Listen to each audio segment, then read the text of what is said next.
அனைவருக்கும் வணக்கம். Madras high court recruitment சம்மந்தமான ஒரு மகிழ்ச்சியான செய்தி வந்திருக்கு. அதெல்லாம் நேற்றே பார்த்துருப்பீங்க, இருந்தாலும் சொல்கிறேன்.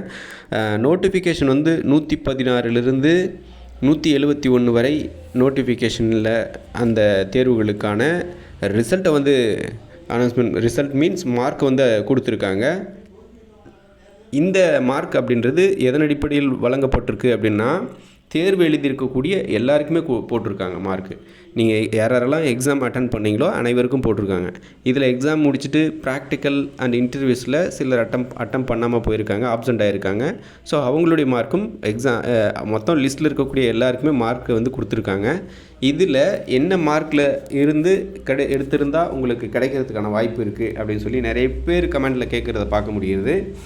140லிருந்து 140 to 150 வரைக்குமே கிடைக்க வாய்ப்பு இருக்குது. 160க்கு மேலே, அதாவது 160க்கு மேலே எடுத்தவங்க ரொம்ப கம்மியான நபர்கள் தான், அவங்களுக்கு கிடச்சிரும், பிரச்சனை இல்லை. 140 to 150க்கு கிடைக்க வாய்ப்பு இருக்குது.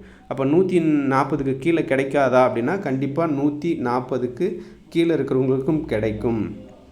ஏன் எக்ஸாக்டாக 140க்கு கீழே கிடைக்குன்னு சொல்ல முடியல அப்படின்னா, இந்த சில இது வந்து மாவட்ட கீழமை நீதிமன்றத்தில் இருக்கக்கூடிய பணிகள் அப்படின்றதுனால மாவட்டத்துக்கு வேறுபடும்.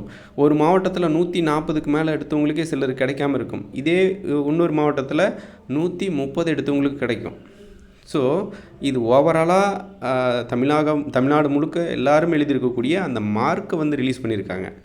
அடுத்தது தான் வந்து உங்களுக்கான செலக்டான நபர்களுடைய அந்த லிஸ்ட்டை வெளியிடுவாங்க. செலக்ட் ஆனவங்களுடைய லிஸ்ட்டை இன்னும் 2-3 தினங்களுக்குள்ளார ரிலீஸ் பண்ணிவிடுவாங்க. மேபி இந்த வாரத்தில் வெள்ளி, சனி, ஞாயிறு இந்த தேதிகளில் வெளியிடலாம் அப்படின்னு சொல்லி சில தகவல்கள் இருக்குது. ஸோ அதனால் வெயிட் பண்ணி பார்ப்போம். ஃபஸ்ட்டு இந்த ரிசல்ட் வந்து எல்லோரும் எதிர்பார்த்தது தான், ஒரு நல்லாவே இதாக இருக்குது.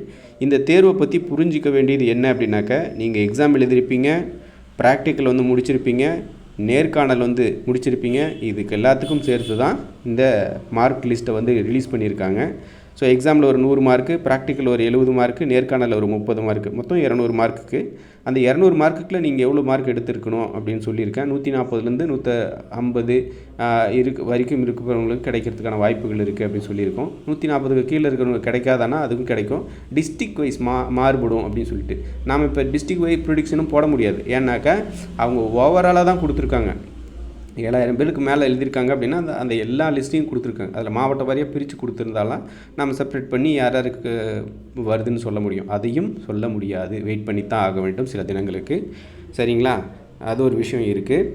அப்புறம் இது டிஸ்ட்ரிக்ட் வைஸ் போடும்போதும் மார்க் அடிப்படையில் போடுவாங்களா அப்படின்னா, மார்க்கு எடுத்துப்பாங்க. ப்ளஸ் அந்தந்த மாவட்டத்தில் இடஒதுக்கீடு, இப்போ உதாரணத்துக்கு கிருஷ்ணகிரி மாவட்டம் இருக்குது அப்படின்னாக்கா, அந்த கிருஷ்ணகிரி மாவட்டத்தில் இருக்கக்கூடிய நபர்களில் கம்யூனிட்டி பேசிஸில் மொத்த வேக்கண்ட்டில் கம்யூனிட்டி அடிப்படையில், அந்த இடஒதுக்கீட்டின் அடிப்படையில் எந்த கம்யூனிட்டிக்கு இவ்வளோ போஸ்டிங், இதுக்கு இவ்வளோ போஸ்டிங் அப்படின்னு போடும்போது அந்த கம்யூனிட்டியில் எழுதியிருக்கக்கூடிய நபர்களில் யாருக்கெல்லாம் வருதோ அந்த அடிப்படையில் தான் டாப் மார்க்ஸை வச்சு போஸ்டிங்ஸ், அப்பாயின்மெண்ட்ஸ் வந்து வரிசைப்படி போட்டுட்டு வருவாங்க. ஸோ இதுதான். ஸோ உங்களுக்கான அந்த ரிசல்ட் அப்படின்றது இன்னும் ஒரு 2-3 தினங்களுக்கு பிறகு வெளியாக வாய்ப்புகள் இருக்குது அப்படின்ற ஒரு மகிழ்ச்சியான விஷயத்தையும் சொல்லியிருக்கேன். மார்க் சிலருக்கு குறைஞ்சிருக்கு, அவங்க வருத்தப்பட வேண்டாம். அடுத்த தேர்வுக்கு தன்னம்பிக்கையோடு ட்ரை பண்ணுங்கள், நிச்சயம் நல்லதே நடக்கும், நம்பலாம். ரெண்டாவது விஷயம் என்ன அப்படின்னாக்க, இதில் வைவா மார்க்கில், அதாவது நேர்காணல் இன்டர்வியூவில் 12 மார்க்கு தான் ஃபிக்ஸ் பண்ணியிருக்காங்க.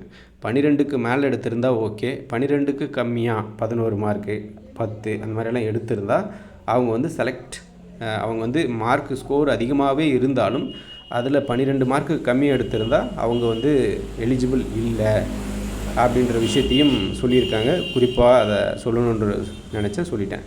ரைட்டா? ஸோ அதனால் தேர்வு முடிவுகளுக்கு நிறைய பேர் செலக்ட் ஆகிருப்பீங்க, அவங்களுக்கெல்லாம் வாழ்த்துக்கள். மார்க்கு கம்மியாக இருக்குன்னா தைரியமாக தன்னம்பிக்கையோடு அடுத்த தேர்வுக்கு தயாராங்க, கண்டிப்பாக வெற்றி நிச்சயம். மேலும் இந்த மெட்ராஸ் ஹைகோர்ட் ரிசல்ட் சம்பந்தமான சந்தேகங்களை கமெண்ட்டில் சொல்லுங்கள். மேலும் புதிய அப்டேட்டுகளுடன் அடுத்தடுத்து வீடியோக்களில் சந்திக்கிறேன். நன்றி.